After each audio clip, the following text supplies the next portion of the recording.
Mari Bapak Ibu Saudara kita undang untuk bangkit berdiri. Kita menyambut dengan nyanyian prosesi dari PKJ 68, O Tuhanku Yesus.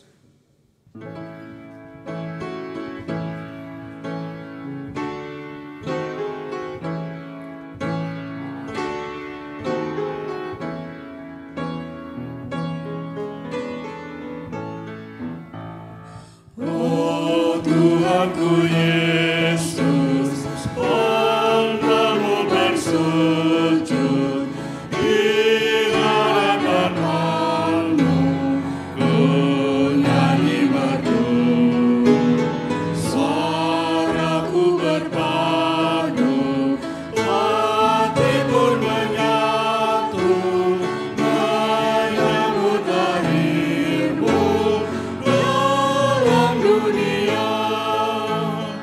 Oh, betapa indah nyanyian malaikat, semoga ku layak untuk menyembah.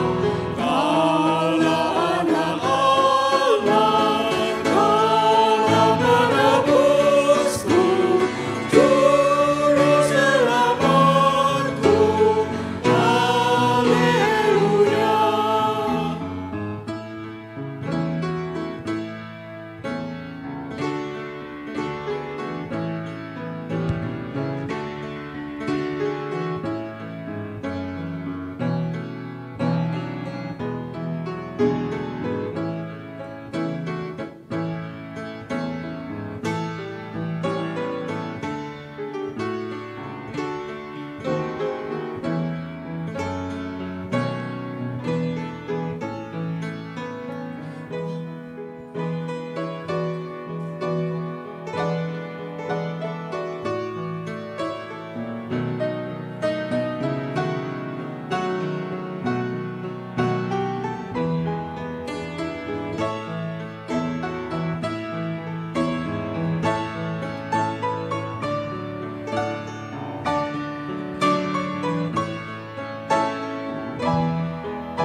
Hai, mari semua, marilah bersama angkat pujian yang terus bergema.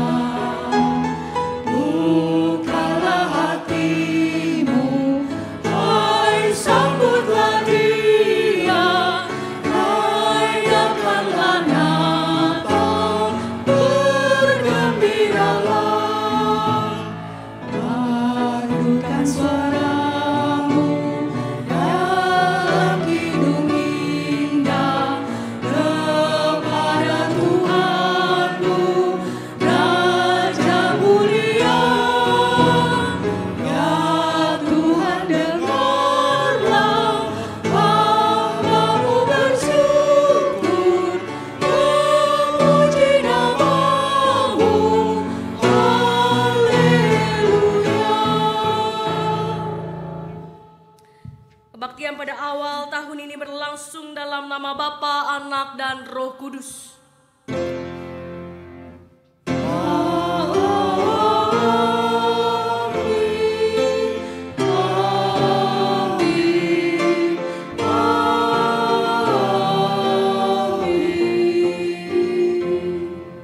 Kasih karunia dan damai sejahtera dari Allah Bapa kita dan dari Tuhan Yesus Kristus menyertai saudara sekalian. dan menyertai saudara juga.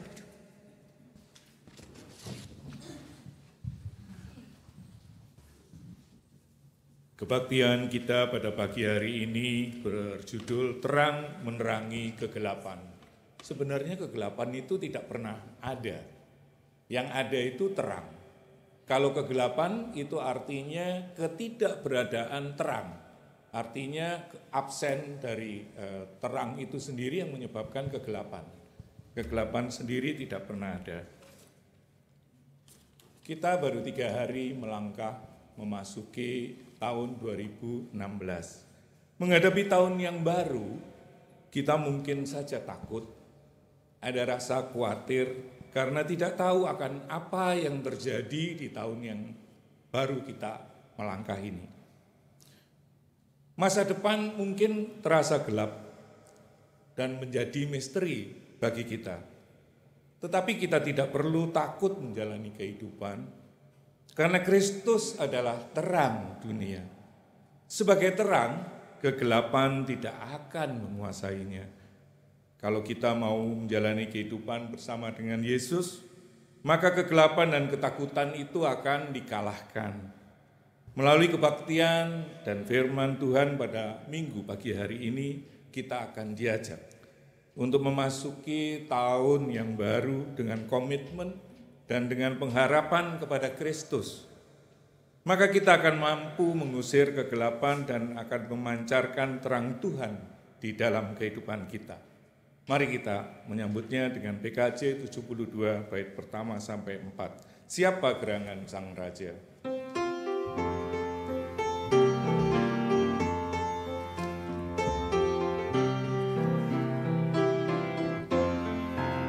Siapa gerangan Sang Raja telah lahir, ikut petunjuk para malaikat, lekaslah cari Sang bayi di palungan, dibungkus lampin, mari melihat, nyanyikan sorak bergembira bagi Allah, Sang Juru Selamat.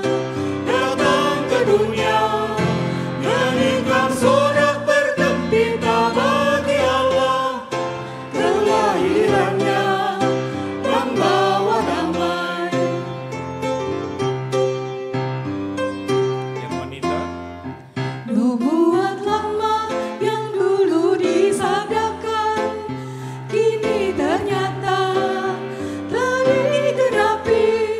Sang Raja damai pembawa terang abadi, sekarang lahir surga bernyanyi.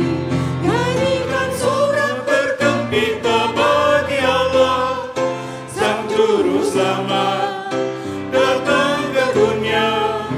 Nyanyikan sorak bergembira bagi Allah, kelahirannya membawa damai. pria, bait yang ketiga. Yang kudus, engkaulah Raja damai, benci kau ubah menjadi kasih, yang bermusuhan menjadi bersahabat, yang putus asa berpengharapan. Nyanyikan sorak bergembira bagi Allah, Sang Juru Selamat datang ke dunia. Nyanyikan sorak bergembira bagi Allah, kelahirannya membawa damai. Bait keempat bersama-sama. Ya Juru Selamat, dengarlah doa kami, tetaplah tinggal di hati kami, berkati kami dan jadikanlah kami saluran berkat bagi sesama. Nyanyikan sorak bergembira bagi Allah, Sang Juru Selamat datang ke dunia. Nyanyikan sorak bergembira bagi Allah, kelahirannya membawa damai. Beberapa waktu yang lalu, Maria Harvanti, seorang Indonesia, Miss Indonesia 2015, mengikuti ajang Miss World 2015 di Shanghai, Republik Rakyat Cina, di RRC. Dia mengikuti lomba dan memenangkan second runner up, artinya dia juara 3. Suatu prestasi yang tinggi sekali yang belum pernah dicapai oleh bangsa kita. Di dalam keterpurukan nama bangsa kita, dia pada saat dipanggil untuk menang sebagai runner up kedua, dia melakukan tanda salib sebelum maju ke depan. Dan ini membuat pembicaraan di media sosial maupun wartawan asing merasa sangat terpukul dan sangat terkejut melihat ternyata Indonesia mempunyai keberagaman agama. Di tengah keterpurukan kita di dalam prestasi olahraga, malah negara kita disebut paling korup, bahkan juga menjadi sarang teroris. Kita kesulitan mencari visa ke luar negeri. Kita sulit untuk mempunyai nama tertentu orang Indonesia yang kalau namanya itu disebut di dalam paspor akan di screening habis-habisan. Teman saya hampir 2 jam lebih di imigrasi karena namanya itu. Begitu ya. Jadi di tengah keterpurukan, di tengah kegelapan itu ada terang yang diwakili oleh Maria Harvanti dengan melakukan tanda salib saat dia dipanggil untuk maju. Bagaimana dengan kita? Apakah kita juga sudah melakukan hal yang terbaik?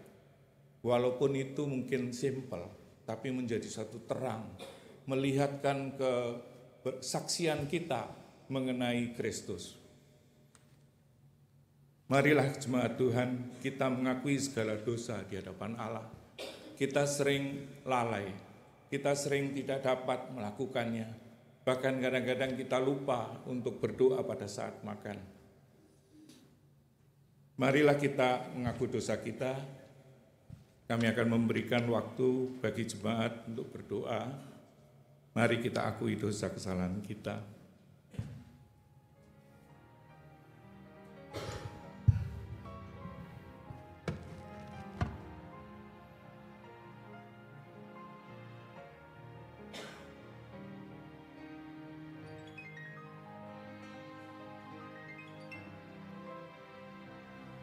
Ya Allah Bapa di dalam Yesus Kristus, penebus dan Tuhan kami. Kami ingin mengawali tahun 2016 ini dengan damai sejahtera yang datang daripadamu. Kami mohon ya Tuhan, dengarkanlah segala doa yang telah dinaikkan dan permohonan maaf yang kami akui pada saat ini. Bapa, kami telah berdosa terhadap Bapa. Kami tidak layak disebut anak Bapa. Kami seringkali melupakan bahwa manusia hidup bukan dari roti saja, melainkan juga dari setiap firman yang keluar dari mulut Allah. Untuk bertahan hidup di tengah zaman ini, kami acap kali mengabaikan firman Tuhan. Kami berkompromi dengan kejahatan demi menguntungkan, menyenangkan, dan memperkaya diri kami sendiri. Kami lebih suka mengasihi dan mengasihani diri kami sendiri, sampai kami lupa untuk mengasihi orang lain. Kami mengaku ya Tuhan, bahwa kami masih sering mengikuti terang dunia yang semu dan bukan terang Kristus. Kami terlena dan terbuai dengan gemerlapan hidup, sampai lupa untuk merendahkan hati di hadapan Tuhan dan mengundang Tuhan untuk masuk di dalam hidup kami. Ampuni kami ya Bapa. Mampukan kami memantapkan langkah kami di sepanjang tahun 2016 dan mengarahkan hidup kami kepada terang-Mu. Dalam nama Tuhan Yesus Kristus kami berdoa. Amin.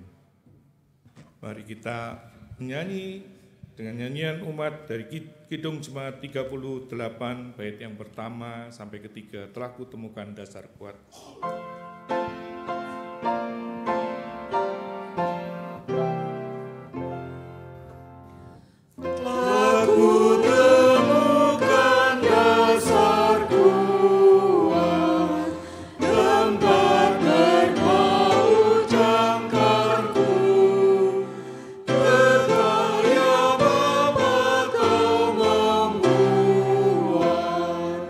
Putramu dasar yang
Kepada kita yang dengan telah tulus mengaku dosa di hadapan Allah, dengarlah berita anugerah yang seperti tertulis dalam Efesus 1 ayat 7 sampai dengan 8. Sebab di dalam Dia dan oleh darahnya kita beroleh penebusan, yaitu pengampunan dosa menurut kekayaan kasih karunia-Nya yang dilimpahkannya kepada kita dalam segala hikmat dan pengertian.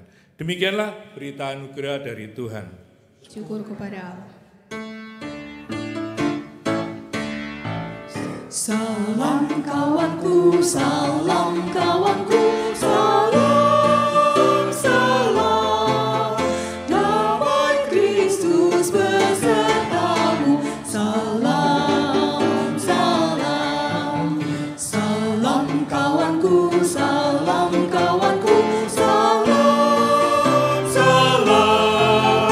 Damai Kristus besertamu, salam, salam. Salam kawanku, salam kawanku, salam, salam. Damai Kristus besertamu, salam, salam. Nyanyian umat PKJ 143.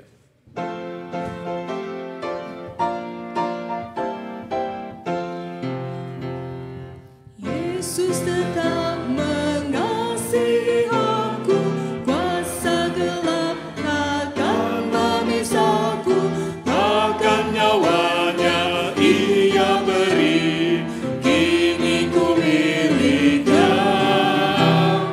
Aku tetap miliknya, Yesus pun milikku, bukan untuk sementara, tapi selamanya.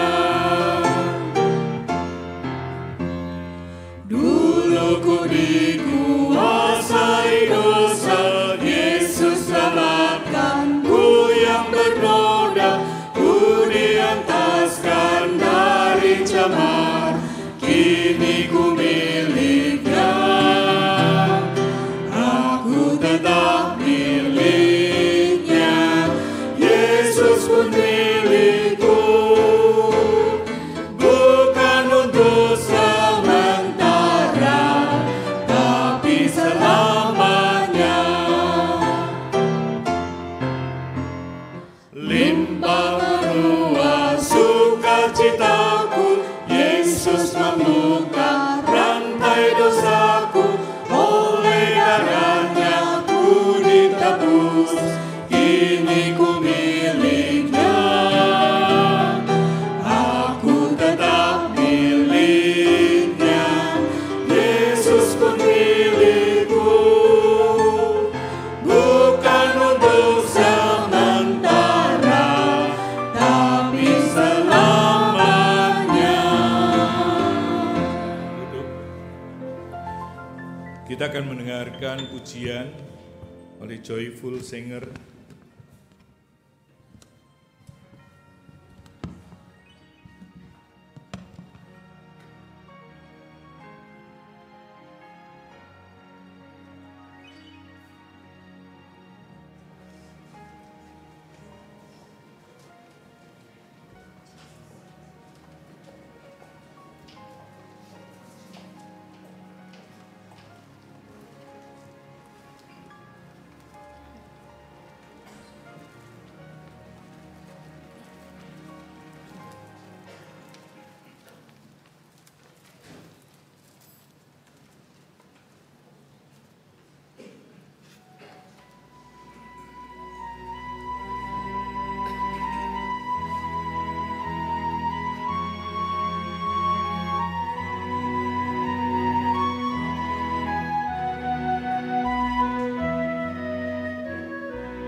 Mari Bapak Ibu sekalian kita berdoa.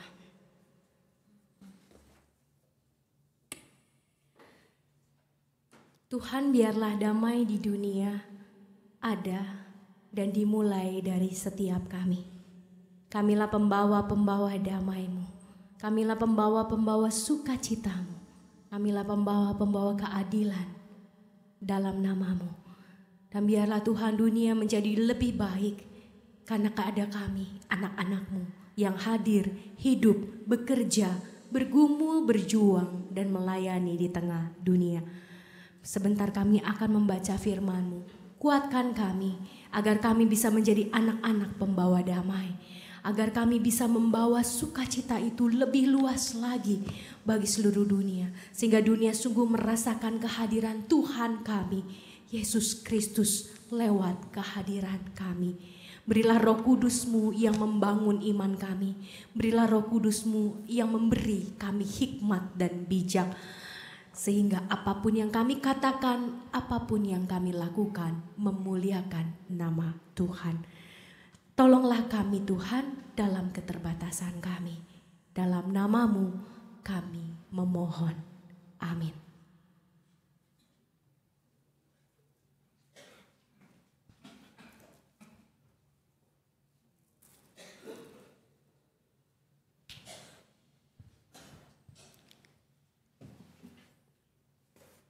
Bacaan dari kitab Yeremia pasal 31 ayat 7 sampai dengan ayat 14.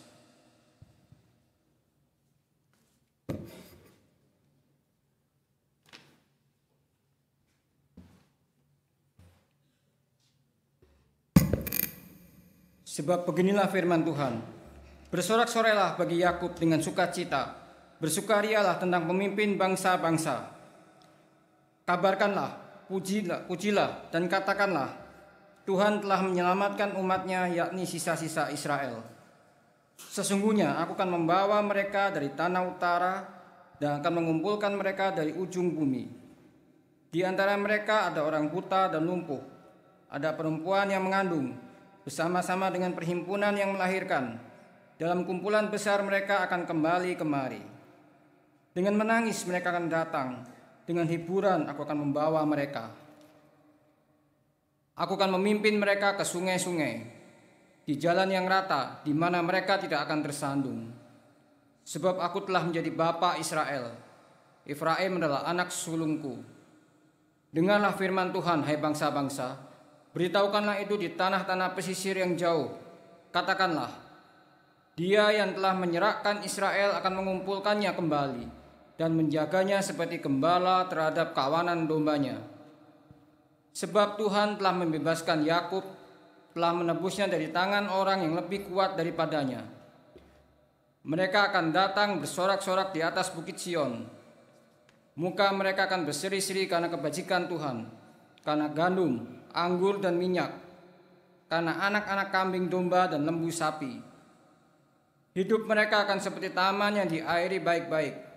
Mereka tidak akan kembali lagi merana. Pada waktu itu anak-anak darah akan bersukaria menari beramai-ramai. Orang-orang muda dan orang-orang tua akan bergembira. Aku akan mengubah perkabungan mereka menjadi kegirangan. Akan menghibur mereka dan menyukakan mereka sesudah kedukaan mereka.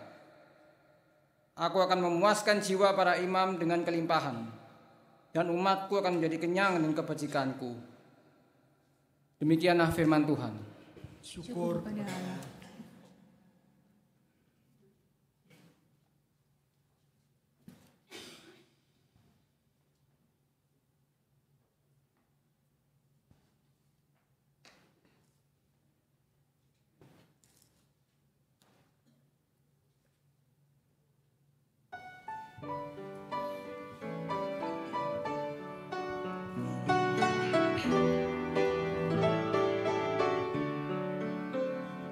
Haleluya, betapa baiknya bermazmur bagi Allah kita. Bahkan indah dan layaklah memujinya selamanya. Haleluya.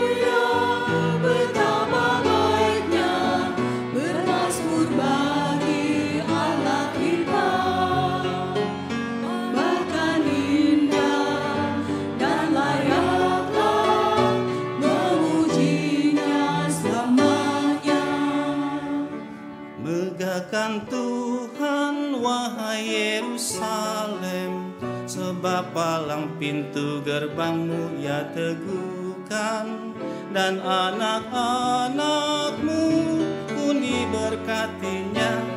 Hai Sion, mari pujilah Allahmu. Haleluya, betapa baiknya bermazmur bagi Allah kita. Bahkan indah dan layaklah memujinya selamanya. Yang memberikan kesejahteraan, ya jaga daerahmu agar tetap aman. Yang mengenyangkanmu, puaskan hidupmu dengan hasil gandum yang terbaik. Haleluya, betapa baiknya bermazmur bagi Allah kita. Bahkan indah dan layaklah memujinya selamanya. Yang menyampaikan perintahnya ke bumi, lalu dengan segera firman-Nya berlari. Ya turunkan salju bagai bulu domba, embun beku dihambur bagai abu. Haleluya, betapa baiknya bermazmur bagi Allah kita. Bahkan indah dan layaklah memujinya selamanya. Bagai kerikil hujan es dia lempar, siapakah yang tahan menghadapi dinginnya? Ya sampaikan firman, cairlah semuanya. Ya tiup angin maka air mengalir. Haleluya, betapa baiknya bermazmur bagi Allah kita. Bahkan indah dan layaklah memujinya selamanya. Yang membentangkan firman pada Yakub, ketetapan dan hukumnya pada Israel. Tak dilakukannya ke segala bangsa, mereka tak kenal hukum-hukumnya. Haleluya, betapa baiknya bermazmur bagi Allah kita. Bahkan indah dan layaklah memujinya selamanya.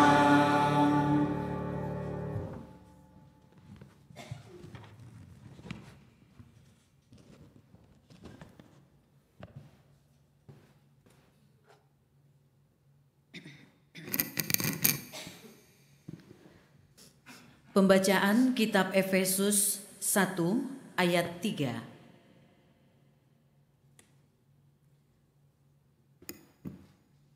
Terpujilah Allah dan Bapa Tuhan kita Yesus Kristus, yang dalam Kristus telah mengaruniakan kepada kita segala berkat rohani di dalam sorga. Sebab di dalam Dia, Allah telah memilih kita sebelum dunia dijadikan, supaya kita kudus dan tak bercacat di hadapan-Nya. Dalam kasih, Ia telah menentukan kita dari semula oleh Yesus Kristus untuk menjadi anak-anak-Nya sesuai dengan kerelaan kehendak-Nya, supaya terpujilah kasih karunia-Nya yang mulia yang dikaruniakannya kepada kita di dalam Dia yang dikasihinya. Sebab di dalam Dia dan oleh darah-Nya kita beroleh penebusan, yaitu pengampunan dosa menurut kekayaan kasih karunia-Nya yang dilimpahkannya kepada kita dalam segala hikmat dan pengertian. Sebab Ia telah menyatakan rahasia kehendak-Nya kepada kita sesuai dengan rencana kerelaannya yaitu rencana kerelaan yang dari semula telah ditetapkannya di dalam Kristus sebagai persiapan kegenapan waktu untuk mempersatukan di dalam Kristus sebagai kepala segala sesuatu, baik yang di sorga maupun yang di bumi. Aku katakan, di dalam Kristus, karena di dalam Dialah kami mendapat bagian yang dijanjikan. Kami yang dari semula ditentukan untuk menerima bagian itu sesuai dengan maksud Allah yang di dalam segala sesuatu bekerja menurut keputusan kehendak-Nya, supaya kami yang sebelumnya telah menaruh harapan pada Kristus boleh menjadi puji-pujian bagi kemuliaan-Nya.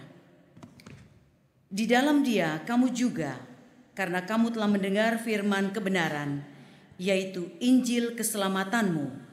Di dalam Dia kamu juga, ketika kamu percaya, dimeteraikan dengan Roh Kudus yang dijanjikannya itu. Dan Roh Kudus itu adalah jaminan bagian kita sampai kita memperoleh seluruhnya, yaitu penebusan yang menjadikan kita milik Allah untuk memuji kemuliaan-Nya. Demikianlah firman Tuhan. Syukur kepada Allah. Pembacaan Injil kita pada pagi hari ini terambil dari Injil Yohanes, dari Injil Yohanes 1 ayat 1 sampai 9. Pada mulanya adalah firman. Firman itu bersama-sama dengan Allah dan firman itu adalah Allah. Ia pada mulanya bersama-sama dengan Allah. Segala sesuatu dijadikan oleh Dia dan tanpa Dia tidak ada satu pun yang terjadi. Telah jadi dari segala yang telah dijadikan. Dalam Dia ada hidup dan hidup itu adalah terang manusia. Terang itu bercahaya di dalam kegelapan dan kegelapan itu tidak menguasainya. Datanglah seorang yang diutus Allah, namanya Yohanes. Ia datang sebagai saksi untuk memberi kesaksian tentang terang itu, supaya oleh Dia semua orang menjadi percaya. Ia bukan terang itu, tetapi Ia harus memberi kesaksian tentang terang itu. Terang yang sesungguhnya yang menerangi setiap orang sedang datang ke dalam dunia. Sedemikian jauh pembacaan firman Tuhan, Injil Yesus Kristus. Berbahagialah setiap kita yang membaca, merenungkan, serta melakukannya. Haleluya, haleluya, haleluya.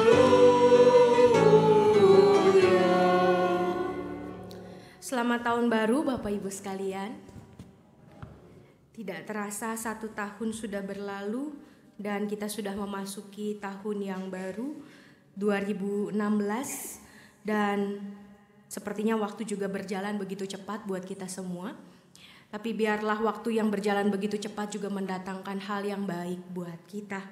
Bukan hanya kita menjalaninya sebagai rutinitas dan akhirnya berlalu begitu saja tanpa kita memberikan jejak-jejak yang baik dalam setiap tahun yang Tuhan percayakan pada kita. Bapak Ibu terkasih, hari ini tema kita adalah terang menerangi kegelapan. Kalau Bapak Ibu sekalian ikut serta juga di dalam ibadah tutup tahun, itu temanya juga tentang terang, walaupun bacaannya diambil dari Yohanes 8. Waktu itu Bapak Yohanes Lengkong yang membawakan renungan pada malam tahun baru. Dia berbicara tentang terang sebagai hikmat. Hari ini kita mau belajar sisi terang yang lain. Kalau pada tanggal 31 saya memberikan sedikit rangkuman apa yang disampaikan beliau, bahwa terang merupakan hikmat. Dan Yesus ada sebagai hikmat agar kita bisa memilih mana yang baik, mana yang jahat, mana yang berkenan di hadapan Allah, mana yang tidak berkenan di hadapan Allah kita singkirkan. Kita memilih apa yang menyenangkan hati Allah dan menjauhi apa yang mendukakan hati Allah. Kurang lebih itu yang kita belajar tentang terang, yang kita pelajari tentang terang pada tanggal 31. Hari ini kita akan melihat dampak terang yang berbeda Bapak Ibu sekalian. Dan Yohanes mengajak kita untuk melihat siapa terang itu dan apa dampak terang dan apa konsekuensi dari terang. Dan kalau kita perhatikan bacaan kita hari ini, terang itu tidak melulu membuat kita tahu apa yang baik dan benar. Memang betul ketika ada terang, maka kita tahu ini baik, ini benar, ini jelek, ini salah. Kita jadi tahu. Kita jadi tahu karena kita bisa melihat. Karena terang itu membuat kita melihat adanya perbedaan-perbedaan tersebut. Dan terang yang membantu kita untuk memilih mana yang baik itu, mana yang benar itu. Selain itu terang juga membuat kita bisa mengoreksi Bapak Ibu sekalian. Coba kalau kita mati lampu begitu ya. Ibu-ibu kalau mau ke gereja kita kan dandan dulu ya Bapak Ibu ya. Bapak-bapak juga nyisir begitu kan. Nah kalau nggak ada terang mati lampu begitu ya. Gimana caranya kita tahu itu lipstick udah benar atau belum gitu kan. Shading buat pipi gitu ya, udah pas belum warnanya atau jangan-jangan begitu keluar kita kayak kucing garong gitu ya, di sini merah. Karena terang kita bisa mengoreksi, oh ini terlalu tua, ini terlalu menor gitu kan. Dan terang menolong kita untuk mengoreksi, untuk memperbaiki kehidupan kita. Dan itu dampak terang juga buat kita. Lalu terang juga memberikan pengharapan. Kalau kemarin pada tanggal 31 Pak Yohanes mengatakan bahwa ketika kita terang, kita jadi tenang dan damai. Kita jadi tentram. Kalau gelap kita jadi ketakutan. Kita jadi bingung. Kita jadi gak berani untuk bergerak. Karena kalau bergerak kita akan senggol sana senggol sini. Kita gak tahu barang apa yang akan jatuh karena pergerakan kita. Nah, hari ini Bapak Ibu sekalian, kita melihat dari Yohanes 1 ayat 4. Saya mengajak kembali kita untuk membuka Yohanes 1 ayat 4. Ini adalah aspek yang penting dari terang. Dan nanti kita akan melihat ada 3 ciri dari aspek yang penting ini. Yang pertama kita mau membaca bersama-sama Yohanes 1 ayat 4. Sudah dibuka kembali ya Bapak Ibu Alkitabnya. Yohanes 1 ayat 4 kita baca sama-sama. 2, 3. Dalam Dia ada hidup dan hidup itu adalah terang manusia. Bicara soal terang ternyata bicara soal hidup Bapak Ibu sekalian. Hari ini kita mau menggali sedikit tentang hidup. Walaupun hidup itu adalah misteri. Hidup adalah sesuatu yang kompleks, sesuatu yang rumit. Tapi hari ini mau kita rangkum dalam 3 saja, gitu, 3 poin saja tentang hidup. Terang mendorong kita untuk hidup Bapak Ibu sekalian. Terang Kristus mendorong kita untuk hidup, tapi bukan asal hidup. Kalau tadi kita membaca pembacaan dari Yeremia 31 ayat 7 sampai 14, kita melihat bagaimana sisa-sisa bangsa Israel itu dikumpulkan oleh Tuhan, dihidupkan kembali. Padahal tadinya bangsa Israel itu sudah diserahkan oleh Tuhan karena Tuhan murka, Tuhan marah sama bangsa Israel karena bangsa Israel itu begitu keras kepala, begitu tegar tengkuk, batu banget begitu. Dan akhirnya Tuhan marah, Tuhan menyerahkan bangsa Israel ke seluruh penjuru dunia. Tapi ternyata Tuhan begitu mengasihi bangsa Israel. Dia tidak membiarkan bangsa pilihannya ini yang dari awal dipilihnya untuk menjadi contoh bagi bangsa-bangsa, menjadi contoh, menjadi bentuk cinta kasih Allah. Dikumpulin lagi sisa-sisa Israel itu. Dikumpulin lagi sisa-sisa Israel itu dan Tuhan memberikan hidup kepada bangsa Israel. Sehingga bangsa Israel bisa ada sampai sekarang sebagai bangsa.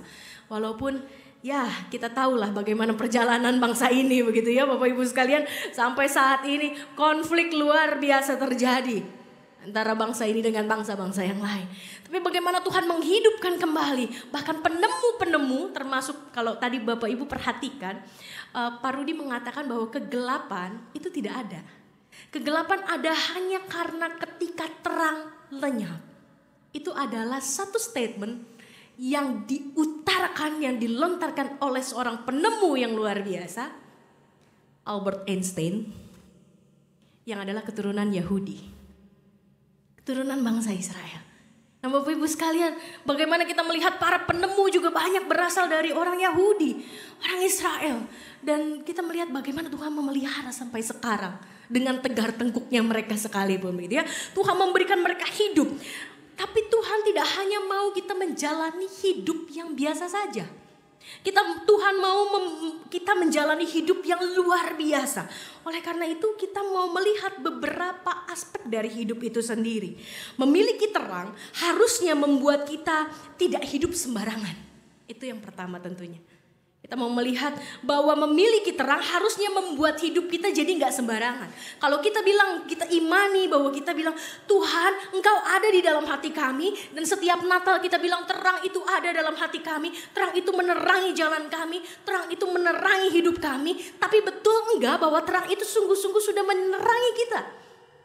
Karena ada buktinya. Harus ada buktinya kalau terang itu betul-betul ada dalam hati kita, ada di dalam pikiran kita, ada di dalam tubuh kita, ada di dalam setiap langkah hidup kita, ada dalam setiap tarikan nafas kita. Harus ada buktinya. Nggak bisa kita bilang, oh terang itu sudah ada. Kalau nggak, terang hanya cuma jadi tema tahunan Bapak Ibu sekalian. Ngomongin terang, tiap Natal kita ngomongin terang. Ada pohon terang juga. Kristus sebagai terang tiap Natal, tiap tahun. Sudah berapa Natal yang kita lewati? Sudah berapa Natal yang kita rayakan? Terang harusnya membuat kita hidup semakin baik. Tidak hidup sembarangan dan selalu terpantau. Karena terang itu membuat gerak-gerik kita sebetulnya semakin nampak, semakin terlihat. Memiliki terang berarti juga membuat kita memiliki lebih banyak tuntutan. Karena orang akan melihat hidup kita. Orang akan melihat hidup kita itu seperti ada di akuarium. Semua orang melihat apa yang kita lakukan, apa yang kita katakan, karena kita yang membawa terang itu. Karena terang sekecil apapun pasti menarik perhatian. 3 ciri dari hidup yang benar, hidup yang bukan asal-asalan hidup, akan kita lihat yang pertama-tama dari Efesus 1 ayat 12. Mari Bapak Ibu sekalian, kita membuka kembali Efesus 1 ayat 12. Saya akan membacakan buat kita semua. Efesus 1 ayatnya yang ke-12. Supaya kami yang sebelumnya telah menaruh harapan pada Kristus boleh menjadi puji-pujian bagi kemuliaannya. Saya ulangi ya Bapak Ibu sekalian. Supaya kami yang sebelumnya telah menaruh harapan pada Kristus boleh menjadi puji-pujian bagi kemuliaannya. Ciri pertama dari hidup adalah kita mau bergerak. Hidup itu perlu bergerak Bapak Ibu sekalian. Kalau kita tidak bergerak artinya kita mati. Kalau Bapak Ibu sekalian melihat saudara-saudara kita yang mendahului kita pergi ke rumah Bapa, maka dia akan ditempatkan di dalam kotak yang panjangnya kurang lebih 2 meter, kurang lebih lebarnya 70 cm. Nanti akan masuk lagi ke dalam tanah 2 meter kali 1. Bergerakkah mereka? Enggak. Orang-orang yang mati adalah orang-orang yang diam. Jadi orang yang hidup adalah orang yang harus bergerak. Bergerak di sini bukan melulu soal bergerak secara fisik, berarti kita harus olahraga, tapi kita olahraga saja itu penting. Bagaimana caranya Bapak Ibu sekalian kita hidup sehat tanpa misalnya olahraga dan tanpa bergerak? Kalau dari pagi sampai malam hidup kita cuma duduk diam, nonton televisi, udah pakai remote lagi kalau sekarang. Kalau dulu kan masih cetak-cetek di TV-nya begitu kan? Kita maju ganti channel. Sekarang hanya dengan duduk kita bisa ganti channel. Kita bisa ganti saluran favorit kita. Apalagi ketika di rumah kita ada TV kabel begitu kan.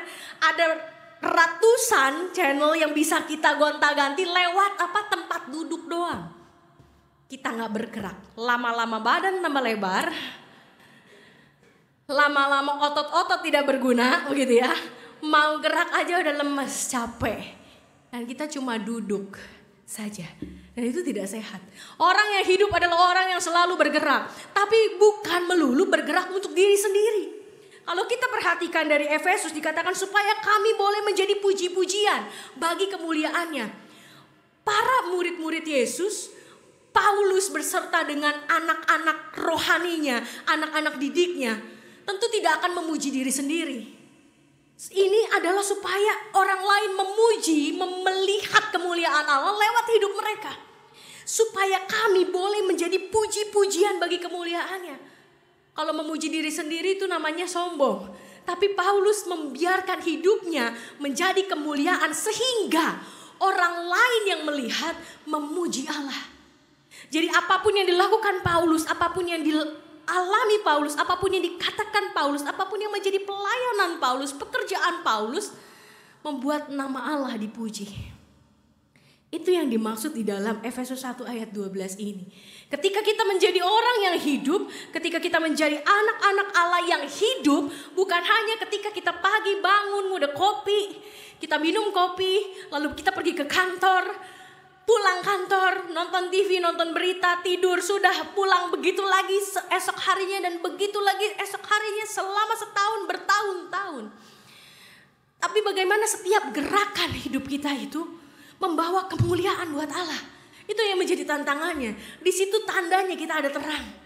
Bagaimana supaya setiap gerakan itu membawa berkat buat orang lain, bukan hanya buat diri kita. Andai kata kita misalnya berolahraga, olahraga sehat buat siapa Bapak Ibu sekalian? Buat kita ya. Tapi terutama sehat juga buat siapa? Buat orang-orang yang mencintai kita, betul? Kita sehat untuk orang-orang yang mencintai kita, dan kita sehat untuk orang-orang yang kita cintai. Kita gak sehat buat diri kita sendiri. Coba kalau kita sakit, yang susah siapa? Suami kita, istri kita, anak kita, orang tua kita, semua susah. Kita bergerak bukan semata-mata untuk diri kita sendiri. Kita bekerja bukan semata-mata untuk diri kita sendiri. Kita melayani bukan semata-mata untuk supaya kita dilayani kembali. Kita melakukan itu supaya nama Tuhan dimuliakan. Dan orang-orang yang melihat, yang merasakan pekerjaan kita, pelayanan kita, perkataan membangun dari kita, yang setiap hari kita usahakan, orang-orang memuliakan Tuhan. Efesus 1 ayat 12, supaya kami boleh menjadi puji-pujian bagi kemuliaannya. Itulah hidup yang Tuhan inginkan. Hidup yang bergerak. Bergerak bukan untuk diri sendiri, tapi untuk orang lain. Untuk Tuhan. Untuk membawa kemuliaan bagi Tuhan. Itu yang pertama Bapak Ibu sekalian. Yang kedua adalah salah satu ciri dari hidup adalah juga bertumbuh. Oh tadi yang paling kelihatan adalah bergerak. Karena kita tidur pun kita bergerak. Paling gak perut kita bergerak. Gitu kan. Naik turun karena kita nafas. Kita geser ke kiri, kita geser ke kanan. Begitu kan kita bergerak. Dan ini yang kedua adalah kita bertumbuh. Hidup itu harus bertumbuh. Kalau gak bertumbuh artinya gak hidup. Tumbuhan Bapak Ibu sekalian adalah ciptaan pertama sebelum manusia. Tentu yang pertamanya adalah terang. Kalau kita melihat dari Kejadian, tadi kita melihat, kita membaca bahwa Yohanes menyatakan Allah kita adalah Allah yang pencipta. Allah menciptakan segala-galanya, Allah yang ada sebelum semuanya, dan Allah yang juga nanti akan mengakhiri segala sesuatunya. Nah Bapak Ibu yang terkasih di dalam Tuhan, ketika kita melihat urutan, kalau kita katekisasi, kita melihat ada urutan penciptaan. Ada berapa hari? Semuanya 6, ya masih ingat ya Bapak Ibu sekalian. Hari pertama Tuhan ciptakan apa? Nah ini yang biasanya lupa. Hari pertama apa ya? Hari kedua apa ya? Pokoknya yang diingat adalah hari ke-6. Kenapa? Disitulah manusia diciptakan.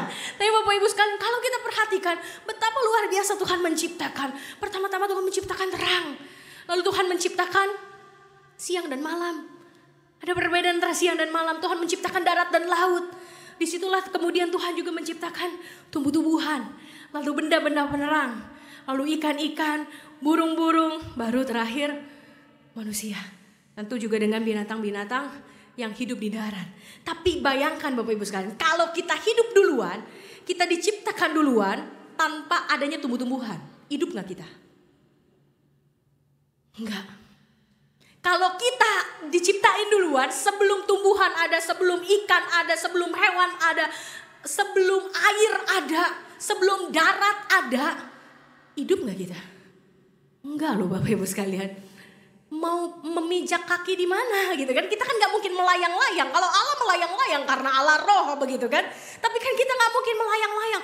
Tuhan membuat sebuah rangkaian penciptaan yang begitu manis, begitu indah demi siapa? Demi manusia.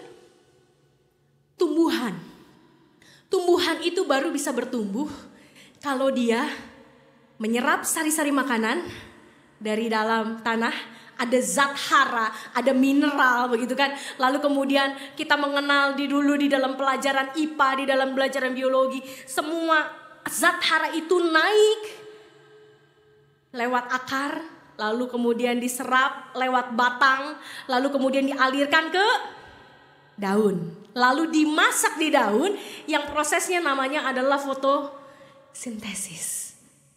Fotosintesis terjadi pada siang hari apa malam hari Bapak Ibu? Siang. Karena dia membutuhkan cahaya matahari. Kalau terang itu tidak ada, tumbuhan hidupkah? Enggak. Tumbuhan tidak hidup Bapak Ibu sekalian. Khususnya tumbuhan-tumbuhan yang berklorofil. Tumbuhan-tumbuhan yang kita lihat hijau, yang menjadi makanan kita, yang menjadi makanan buat para binatang, yang menjadi makanan menghasilkan buah-buah yang segar, buah-buah yang sehat, menyehatkan kita. Kalau matahari nggak ada itu buah-buah yang nikmat, buah-buah yang manis, nggak ada sayuran yang penuh mineral, dan kita akhirnya tidak akan menjadi manusia-manusia yang sehat. Kita nggak punya makanan apapun, karena binatang pun makan tumbuhan.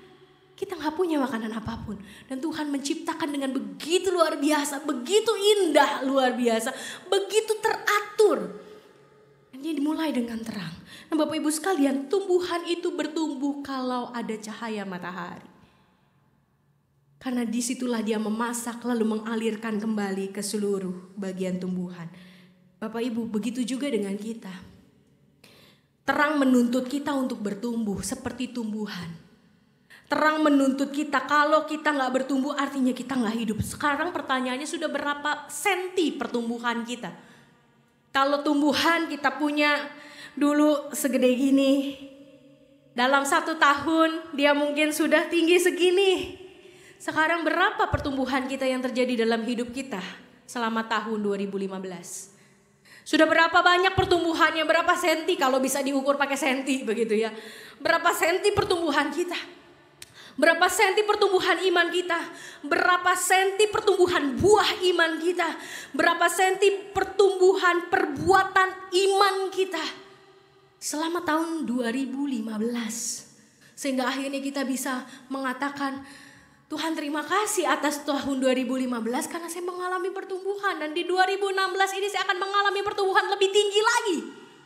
Kalau pohon nggak bertumbuh namanya bonsai. Kecil terus, mahal memang gitu ya. Tapi kalau hidup kita gak bertumbuh, lama-lama kita dibuang pas penghakiman. Kemarin kita Desember bicara lebih banyak soal penghakiman. Kita gak bertumbuh maka kita akan dibuang. Karena penampi itu sudah ada di depan pintu. Ketika Tuhan datang, dia akan menampi kita. Dia akan memisahkan mana gandum, mana ilalang. Dia akan memisahkan mana cabang-cabang yang tidak berbuah, mana cabang-cabang yang berbuah, dan cabang yang tidak berbuah itu akan dipotong dan dibuang ke api. Apakah kita menjadi cabang-cabang yang sudah berbuah selama tahun 2015? Sudah bertumbuh seberapa banyak? Harus diukur Bapak Ibu sekalian. Kalau kita setiap tahun saja kita mengukur tinggi pohon kita, masa kita tiap hari tidak mengukur tinggi iman kita? Seberapa banyak iman kita terus bertumbuh dan bertambah. Seberapa banyak kasih kita semakin meluap bagi sesama dan bagi Tuhan. Kalau yang lain saja diukur, iman pun harus diukur. Walaupun kita bisa bilang, ya karena iman gak punya ukuran, maka gak perlu diukur. Salah Bapak Ibu sekalian. Yang lain memang bisa diukur, pakai sentian, pakai meteran. Iman gak ada alat ukurnya, tapi Tuhan mengukur iman kita. Tuhan mengukur hati kita setiap hari. Tuhan menguji hati kita setiap hari. Jadi biarkan diri kita juga untuk bertumbuh, iman kita untuk bisa diukur. Dan kita harus bisa melihat ukurannya yang bertambah. Karena firman Tuhan menolong kita untuk mengukur seberapa banyak iman kita telah bertambah. Supaya pertumbuhan kita menjadi pertumbuhan yang sehat. Pertumbuhan yang positif, tidak hanya tumbuh tapi kering kerontang gitu ya. Tumbuh makin langsing ke atas tapi kosong semua, daunnya nggak ada gitu ya. Di sini kering, di sini kering. Oh, jangan Bapak Ibu sekalian, jangan sampai seperti itu. Oh, kita bisa menjadi tumbuhlah dengan sehat. Dan yang ketiga adalah berkembang. Kalau tadi yang pertama bergerak. Bergerak bukan untuk diri sendiri, tapi bergerak juga buat orang lain. Yang kedua bertumbuh. Bertumbuh juga bukan untuk diri sendiri tentunya, tapi kita perlu melihat seberapa banyak pertumbuhan kita setiap hari. Supaya di akhir tahun kita gak rapel Bapak Ibu sekalian. Kalau ngerapel tiap akhir tahun capek Bapak Ibu sekalian. Nah, jadi harus sedikit demi sedikit, tiap hari tiap sifat, Yesus mengubahku. Lagunya begitu Bapak Ibu sekalian. Tiap hari. Sehingga nanti di akhir tahun 2016 kita akan melihat pertumbuhan kita. Harus. Itu namanya hidup. Itu namanya punya terang. Kalau tidak ada pertumbuhan artinya tidak punya terang. Dan yang ketiga berkembang. Bapak Ibu sekalian, kita tahu bahwa sebentar lagi musim mangga dari mana? Di sini di daerah Kafling ini banyak sekali pohon mangga.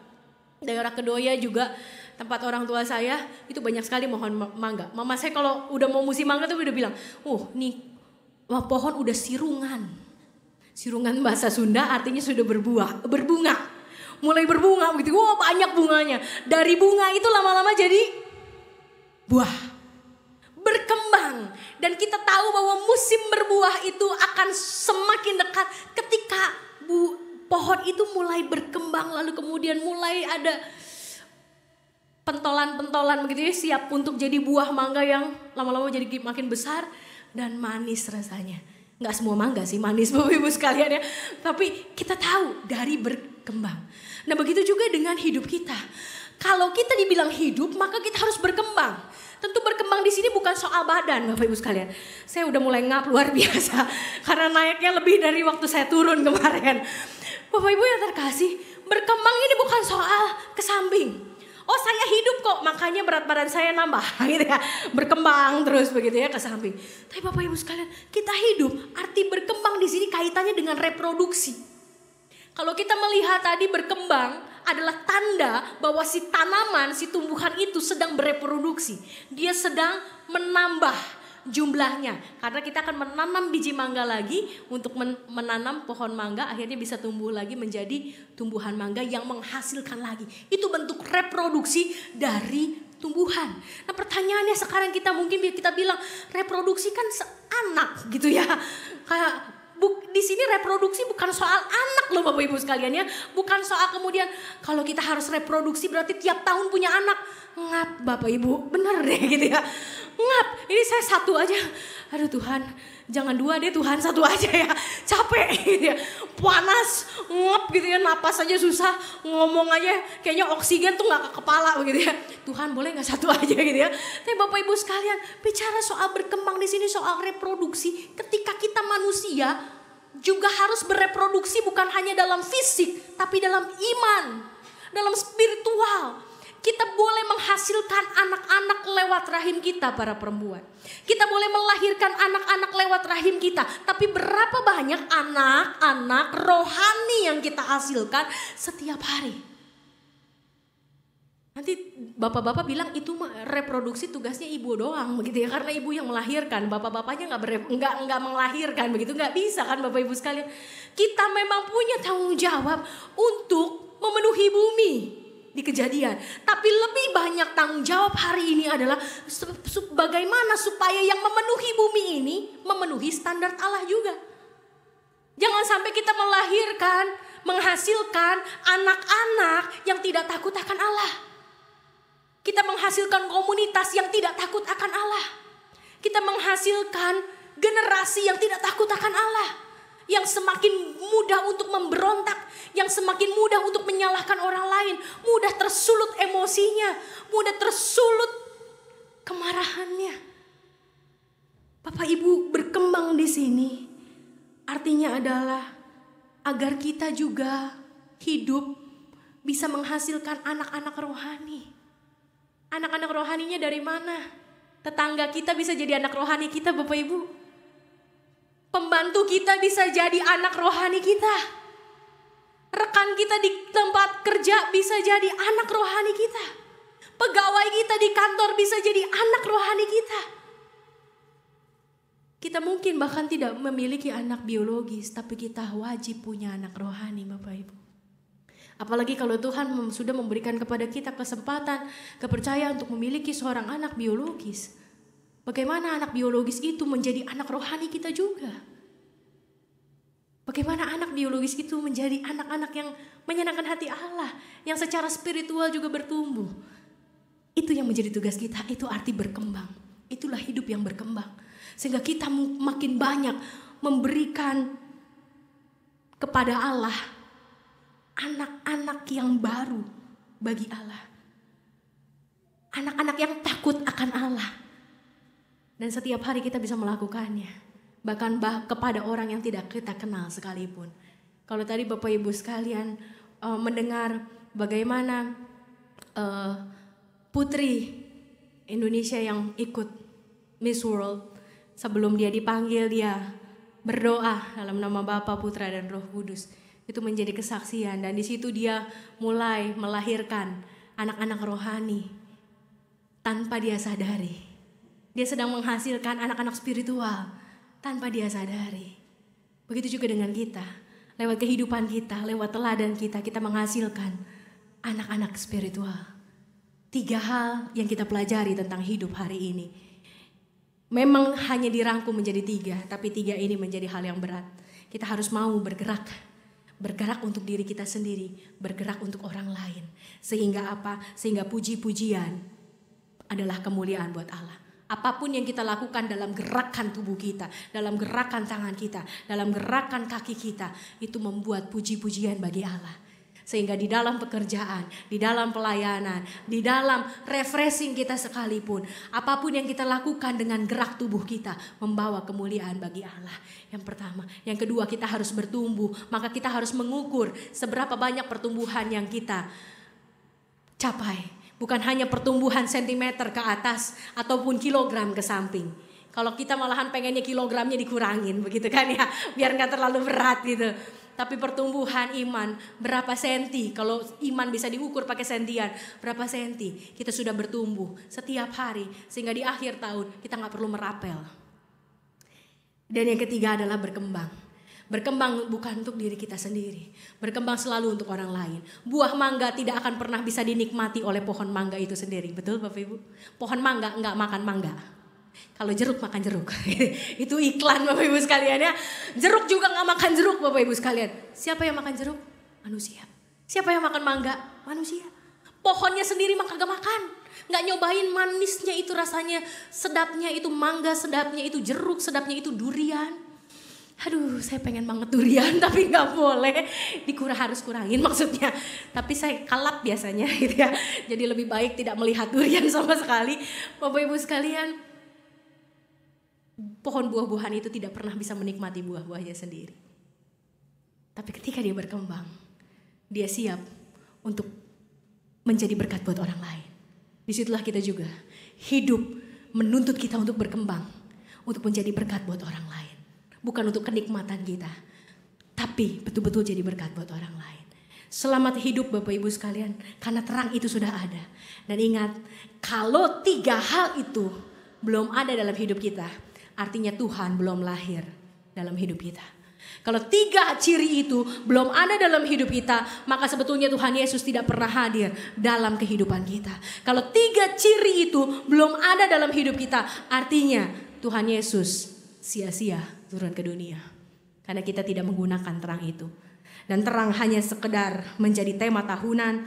Dan 2016 akan sama dengan 2015. Dan 2017 akan sama dengan 2015. Nggak berkembang. Tetap segitu-segitu aja. Akhirnya terang jadi wacana. Dan Yesus hanya jadi cerita. Jangan sampai Kristus, Allah yang sudah lahir 2015 tahun yang lalu, menjadi Allah yang cuma wacana dan cuma cerita. Jadikan terang itu ada dalam hidup kita. Dan ujilah 3 hal itu ada dalam hidup kita. Artinya sudah ada Kristus. Tuhan Yesus memberkati. Amin.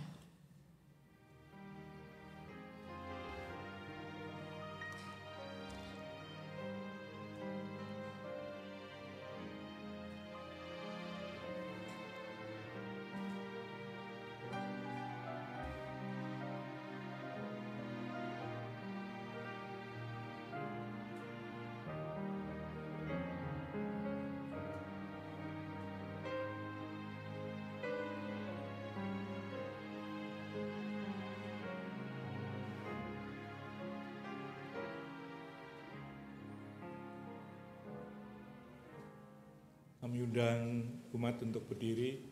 Marilah kita bersama dengan umat Allah di masa lalu, masa kini, dan masa depan, mengingat pengakuan pada baptisan kita seturut dengan pengakuan iman rasuli. Aku percaya pada Allah, Bapa yang Maha Kuasa, Khalik langit dan bumi, dan pada Yesus Kristus, anaknya yang tunggal Tuhan kita, yang dikandung dari Roh Kudus, lahir darah Maria, yang menderita sengsara di bawah pemerintahan Pontius Pilatus, disalibkan, mati dan kuburkan, turun dalam kerajaan maut. Pada hari yang ketiga, bangkit pula dari antara orang mati, naik ke surga, duduk di sebelah kanan Allah, Bapa yang Maha Kuasa, dan dari sana ia akan datang untuk menghakimi orang yang hidup dan yang mati. Aku percaya pada Roh Kudus, gereja yang kudus dan am, persekutuan orang kudus, pengampunan dosa, kebangkitan orang mati, dan hidup yang kekal. Silakan duduk. Pada hari Minggu tanggal 10 Januari 2016 kita akan merayakan perjamuan kudus. Untuk menyambut dan ikut serta dalam perayaan itu, marilah kita mempersiapkan diri kita bersama-sama. Pertama, pada perjamuan malam terakhir, Kristus menghendaki kita merayakan perjamuan kudus untuk mengenangnya. Mengenang Kristus berarti mengalami kehadirannya seperti murid-muridnya dahulu mengalami kehadirannya bersama-sama dengan mereka.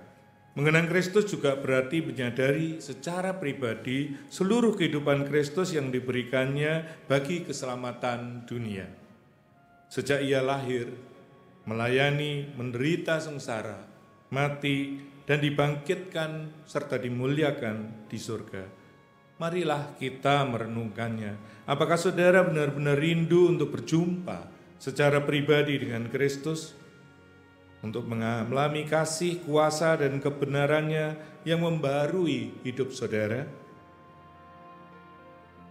Apakah saudara menghayati bahwa seluruh kehidupan dan karya Kristus, yaitu kelahirannya, pelayanannya, penderitaannya, kematiannya, kebangkitannya, kenaikannya ke surga, sampai dengan kedatangannya kembali, terkait erat dengan kehidupan saudara? Kedua, pada malam perjamuan malam terakhir, ketika Yesus memecahkan roti dan mengangkat cawan, ia membagikan tubuh dan darahnya sendiri kepada murid-muridnya. Menerima tubuh dan darahnya berarti dipersatukan dengan Kristus, sehingga ia menjadi kepala dan kita tubuhnya.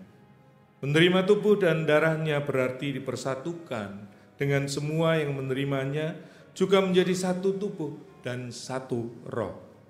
Marilah kita merenungkannya. Apakah saudara menghayati bahwa Kristus adalah kepala keseluruhan hidup saudara? Dalam hidup berjemaat, bermasyarakat, dalam keluarga, dan dalam pekerjaan saudara. Apakah saudara juga menghayati bahwa saudara adalah anggota tubuh Kristus yang saling mengasihi seorang terhadap yang lain? Ketika kita bersatu dengan Kristus, roti hidup yang dipecah-pecahkan bagi dunia ini, kita pun dipersatukan dalam kematian dan kebangkitan Kristus. Dipersatukan dengan Kristus berarti diutus untuk mengosongkan dan menyangkal diri, memikul salibnya dan mengikut Dia.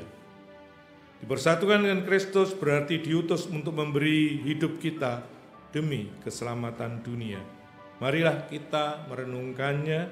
Apakah dalam persekutuan dengan Kristus saudara mau berkorban untuk menjadi berkat bagi sesama saudara? Apakah saudara menyadari bahwa sebagai anggota tubuh Kristus di tengah dunia, saudara menjadi mata dan telinga bagi Kristus yang melihat dan mendengarkan, serta peduli terhadap kebutuhan dan masalah sesama saudara?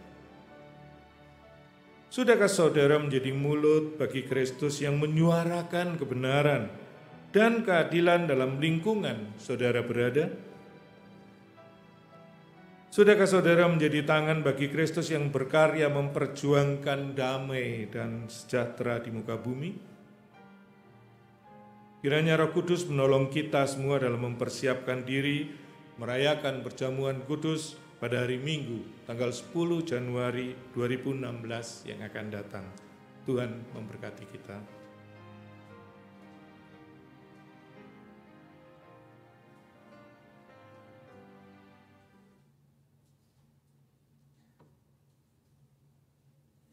Mari kita berdoa.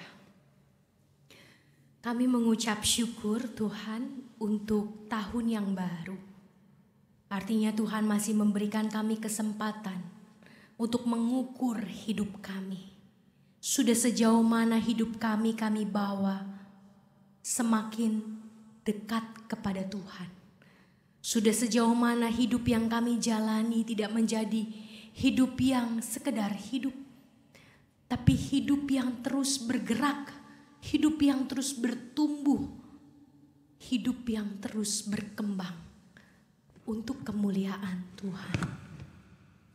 Kami bersyukur 1 tahun telah lewat dan kami tahu Tuhan, mungkin kami lebih banyak mengecewakan Tuhan. Dan Tuhan tidak mampu melihat pertumbuhan yang kami alami selama 1 tahun kemarin. Tapi biarlah tahun ini menjadi tahun yang berbeda. Karena Tuhan sungguh-sungguh kami undang untuk hadir dalam hidup kami.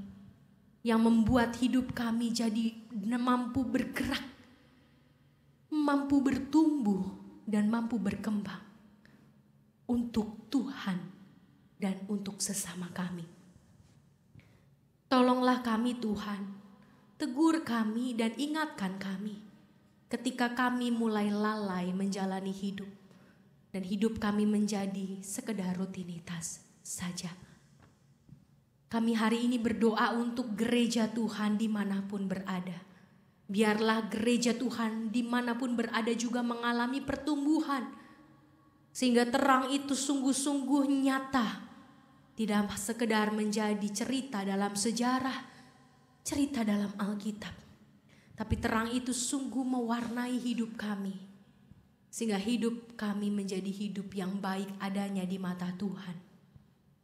Kami sebagai gereja, kami sebagai umat Tuhan, kami sebagai perpanjangan tangan, kaki, dan tubuh Kristus. Tuhan, hari ini kami juga mau berdoa.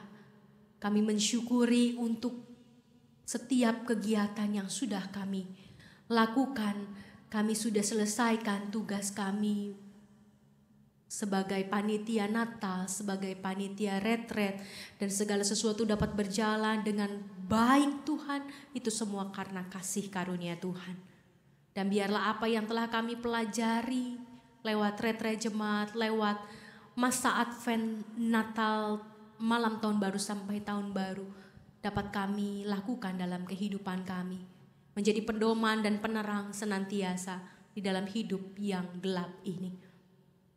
Kami juga berdoa Tuhan untuk persiapan kami memasuki masa Prapaskah. Kiranya Engkau yang mau menolong baik majelis jemaat maupun badan-badan pelayanan dan termasuk juga setiap kami. Untuk mempersiapkan hati dan pikiran memasuki masa-masa Prapaskah yang sebentar lagi juga akan kami rayakan bersama.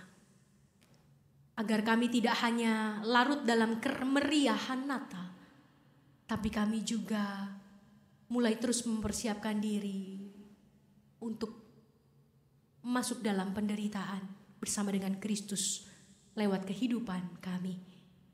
Pengorbanan lewat kehidupan kami. Karena cinta kasih kami kepada Tuhan. Kami juga mau berdoa Tuhan untuk bangsa dan negara kami. Terima kasih Engkau telah menolong bangsa kami sejauh ini. Dan kami juga melihat bagaimana Tuhan memakai para pemimpin kami. Presiden kami terutama. Untuk menjadi teladan yang luar biasa. Presiden yang mau merendahkan hati. Presiden yang mau mencintai rakyat. Presiden yang mau tampil sederhana. Presiden yang mau mengerti dan mau belajar. Kami bersyukur Tuhan, Kau sungguh baik memberikan beliau kepada kami untuk memimpin bangsa ini. Biarlah Kau terus murnikan hatinya, murnikan pikirannya. Jagailah dia dari segala macam kejahatan. Hadirlah sebagai hikmat dan bijak dalam tingkah lakunya, dalam setiap keputusannya. Sehingga bangsa ini menjadi bangsa yang semakin mencintai Tuhan. Karena kami memiliki presiden, pemimpin yang mencintai Tuhan. Begitu juga dengan gubernur kami. Kami bersyukur Tuhan dengan curah hujan yang tidak menentu dan seringkali cukup banyak. Kami tidak mengalami kebanjiran seperti tahun-tahun sebelumnya. Karena beliau bekerja dengan begitu keras. Beliau menunjukkan dedikasi, integritas, dan cinta terhadap masyarakat.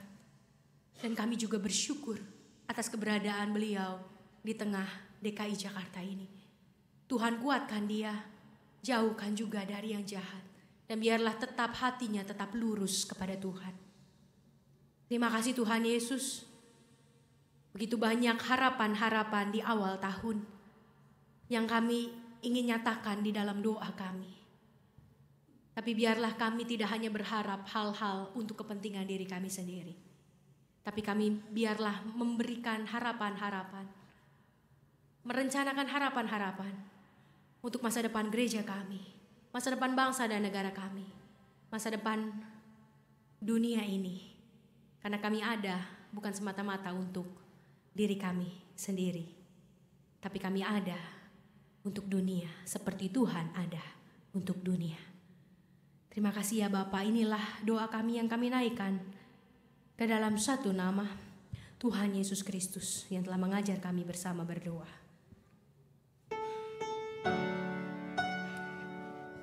Bapa kami yang ada di surga, dikuduskanlah nama-Mu, datanglah kerajaan-Mu, jadilah kehendak-Mu di bumi seperti di surga. Beri kami hari ini makanan yang secukupnya, ampuni salah kami seperti kami ampuni yang bersalah pada kami.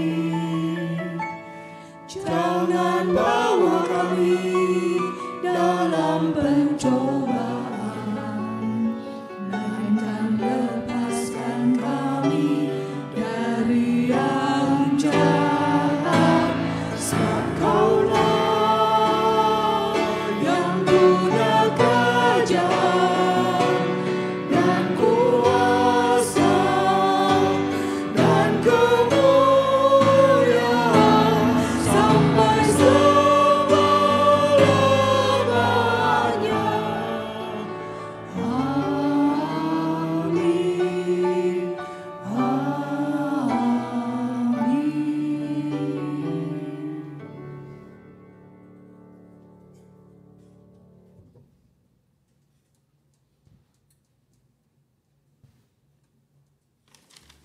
Kepada kita diberikan kesempatan untuk memberikan persembahan. Nats persembahan diambil dari 2 Korintus ayat ke-8 dan pasal 8 ayat yang ke-12. Sebab jika kamu rela untuk memberi, maka pemberianmu akan diterima. Kalau pemberianmu itu berdasarkan apa yang ada padamu dan bukan berdasarkan apa yang tidak ada padamu.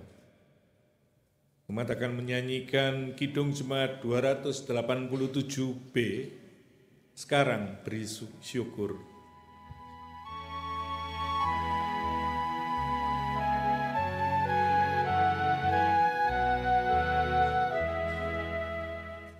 Sekarang beri syukur, hai hati mulut tangan, sempurna dan besar segala karya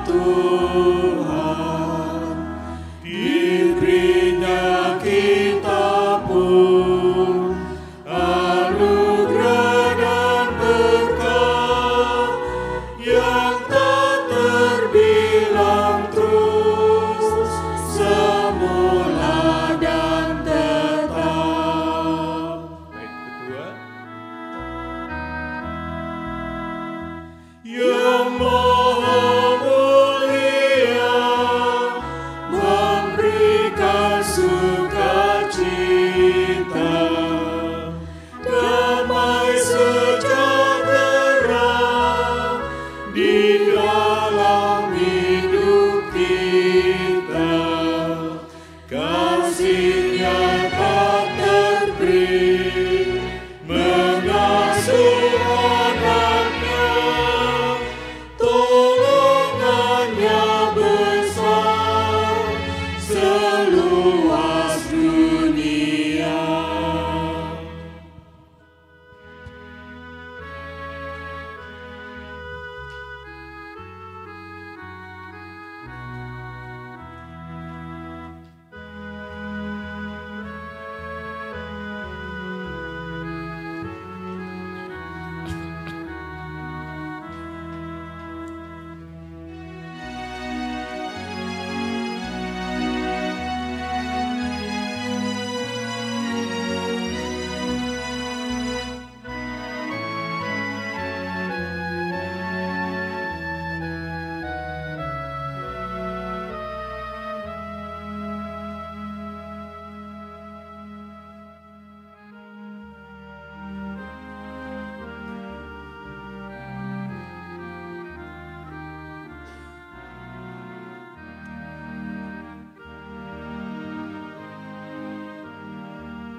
Kami undang umat untuk berdiri.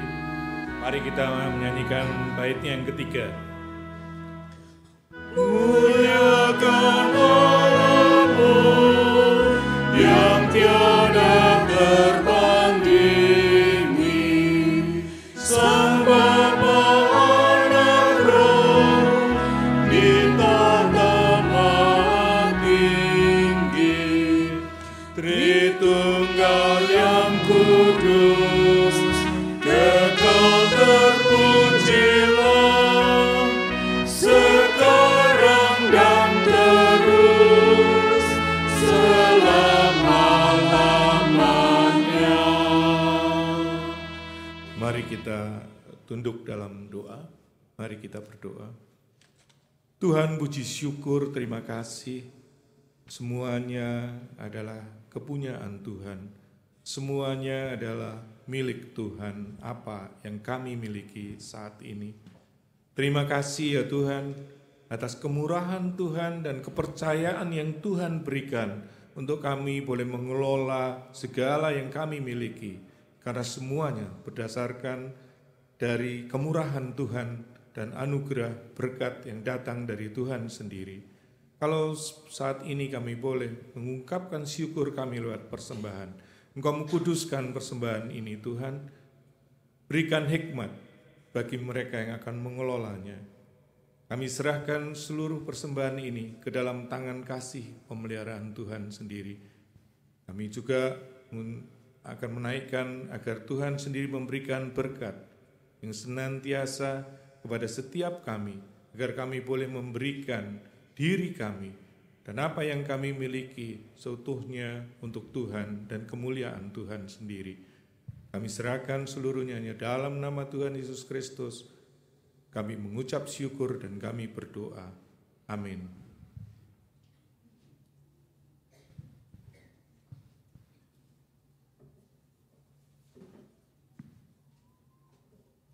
Kita akan menyanyikan nyanyian umat dari 424, Yesus menginginkan daku.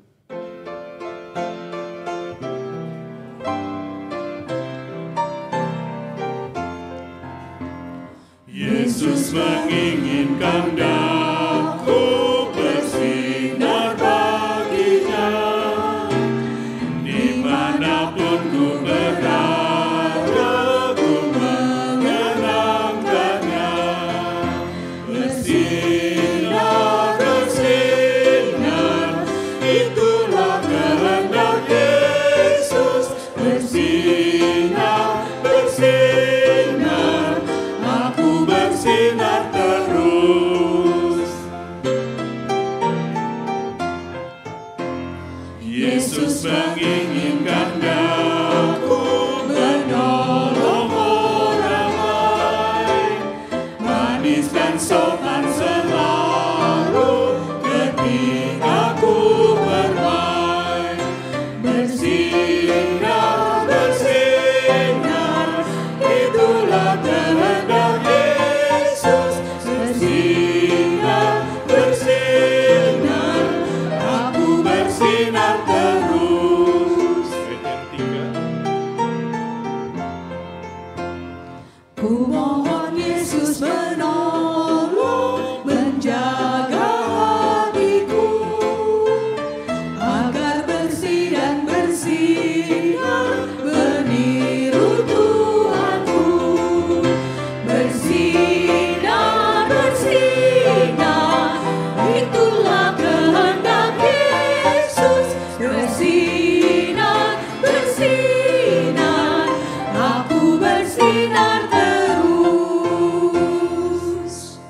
Bapak Ibu yang terkasih, Yesus memang sinar dalam kehidupan kita, Dia terang dalam kehidupan kita, tapi Yesus menuntut kita juga untuk bersinar, sehingga bukan hanya Dia yang menyinari dunia, tapi kita juga mampu menjadi sinar-sinar kecil. Walaupun mungkin tidak seterang Kristus, tapi kita menjadi sinar-sinar kecil yang menyinari dunia lewat hidup kita yang terus mau bergerak, mau terus bertumbuh dan terus berkembang. Sehingga suatu saat Yesus datang untuk kedua kali, kita tetap bersinar buat Dia. Dan Dia dapat tersenyum melihat sinar kita yang semakin hari semakin terang. Maka arahkanlah hatimu kepada Tuhan. Kami arahkan hati kepada Tuhan. Jadilah saksi Kristus. Syukur kepada Allah. Terpujilah Tuhan. Kini dan selamanya. Pergilah dengan sejahtera dan terimalah berkat Tuhan. Tuhan memberkati engkau dan melindungi engkau. Tuhan menyinari engkau dengan wajah-Nya dan memberi engkau kasih karunia. Tuhan menghadapkan wajah-Nya kepadamu dan memberi engkau damai sejahtera. Amin.